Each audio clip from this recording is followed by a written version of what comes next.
bedah bagaimanakah pemikiran politik Muhammadiyah.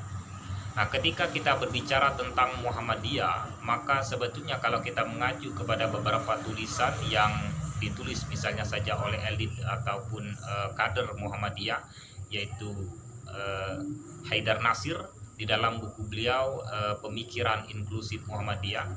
Jadi bisa kita ketahui bahwa sebetulnya secara historisnya memang Muhammadiyah ini sedari awal adalah sebagai sebuah ormas Islam, ormas sipil yang hanya bergerak pada ranah ataupun bidang-bidang sosial seperti kesehatan, kemudian pendidikan. Nah, oleh karena itu barangkali sangat masuk akal jika ada beberapa sebuah studi ataupun tulisan yang mengatakan bahwa kalau kita melihat persentase pendidikan, sebetulnya kalau kita membandingkan Muhammadiyah dengan yang lainnya, sebetulnya hanya negara yang bisa menyaingi saking banyaknya sekolah-sekolah ataupun pendidikan-pendidikan yang dimiliki oleh Muhammadiyah.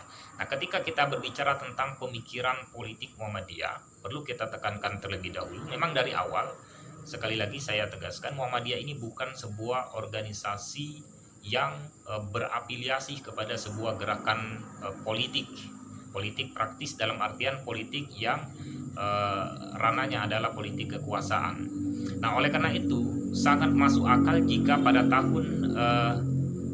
tanggal 22 Agustus kalau tidak salah pada tahun 1914 Muhammadiyah ini mendapat semacam legitimasi atau surat izin resmi dari pemerintah ataupun penguasa kolonial Belanda yang tentunya berkuasa di Indonesia pada masa itu. Nah, yang menariknya, kenapa Muhammadiyah pada saat itu katakanlah tidak menemui sebuah rintangan yang berarti ketika menghadapi kolonial Belanda? Karena memang sedari awal tadi Muhammadiyah ini tidak berpotensi mengancam politik kekuasaan yang sedang dipegang oleh Belanda pada masa itu. Nah, saudara-saudara, kalau kita melihat sebetulnya masih menjadi sebuah pertanyaan, apakah Muhammadiyah sampai saat ini masih sejalan, masih sesuai dengan hitonya, masih sesuai dengan prinsip ideologinya? Maka ada beberapa tulisan, misalnya saja di dalam tulisan Muhammad Hizmi di dalam buku beliau Elit-Elit Politik Muhammadiyah. Jadi kalau kita membaca buku ini secara komprehensif, di sana jelas ada beberapa tokoh-tokoh penting Muhammadiyah yang sebetulnya secara praktis terlibat di dalam sebuah politik kekuasaan. Katakanlah seperti Ki Bagus Hadikusumo. Jadi Ki Bagus Hadikusumo ini adalah salah satu sebagai panitia PPKI yang tentunya terlibat di dalam menentukan landasan ataupun dasar-dasar negara Republik Indonesia. Nah, kemudian pada masa reformasi seperti Amin Rais hingga sampai saat ini ada Din Samsudin, Sabi Ma'arif, Haidar Nasir dan lain sebagainya. Itu adalah rangkaian tokoh Muhammadiyah yang sebetulnya secara praktis terlibat di dalam politik kekuasaan. Walaupun tidak menyeret ataupun membawa organisasi Muhammadiyah untuk mencapai sebuah politik ataupun tujuan daripada setiap elit-elit politik Muhammadiyah yang ada.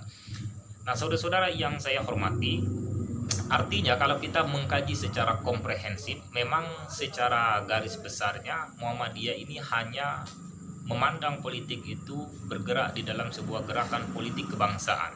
Nah, politik kebangsaan di dalam artian Muhammadiyah berpolitik itu memandang sebagai sebuah kepentingan kebangsaan. Jadi memang kalau di dalam organisasi Muhammadiyah, setiap penganut ataupun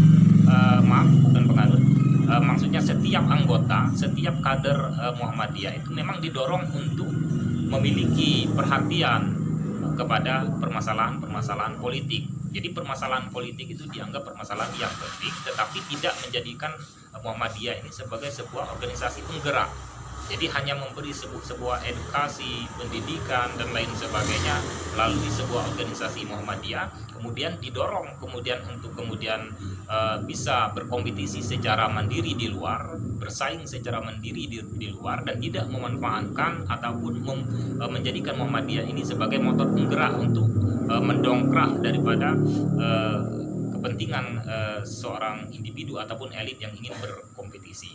Nah, Jadi ini penting, dan ini sebetulnya sesuai dengan muktamar yang ke-47 Muhammadiyah di Bali. Jadi ini sangat sejalan bahwa di dalam prinsip Muhammadiyah itu politik itu tidak diperkenankan, diabaikan bagi kader-kader dari organisasi Muhammadiyah. Jadi sekali lagi penekanannya adalah bahwa Muhammadiyah ini adalah memandang politik itu adalah penting, tetapi politik yang dilakukan Muhammadiyah itu adalah politik kebangsaan melalui pendidikan, melalui dakwah, melalui gerakan-gerakan ekonomi dan lain sebagainya. Nah, dan hal ini sebetulnya pendekatan yang sebetulnya sangat dekat dengan masyarakat ini tentunya memiliki pengaruh ini.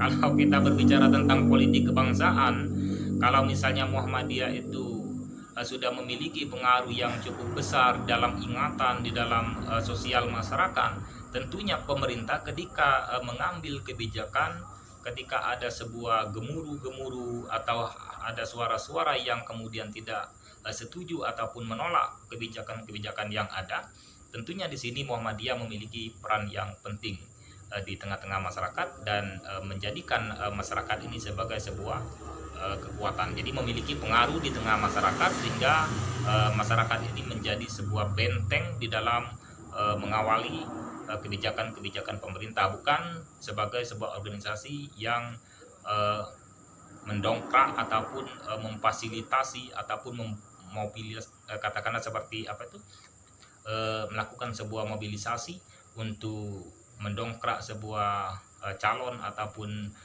kompetitor dari kader Muhammadiyah, tidak seperti itu. Jadi kawan-kawan yang saya hormati, saya rasa demikian dulu pertemuan ataupun diskusi kita pada malam hari ini. Terima kasih atas